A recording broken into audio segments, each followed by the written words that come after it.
মুখে কামড় দিল, পায়ে ঘাড় ভেঙে দিল, শরীরে লৌহ অস্ত্র ঢুকিয়ে মানুষ নয় যেন যন্ত্র ভেঙে দিল।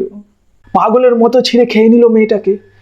কেউ কিভাবে একটা মেয়েকে এইভাবে ক্ষতবিক্ষত করতে পারে? হিংস্র ইতর কাপুরুষ ওচলা ভেবে ফেলে দিল মেয়েটাকে ডাস্টবিনে। তিলোত্তমা এক ডাক্তার, অসহায়রা তার কাছে আসতো, আজ নিজেই অসহায় হয়ে পড়ে আছে।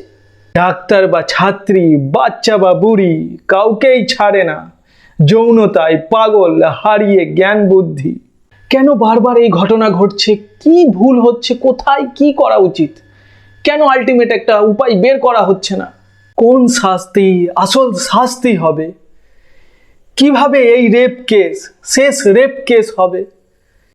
এই বিচার কি অন্তিম বিচার হবে? আর হবে না। কে এই জবাব দেবে?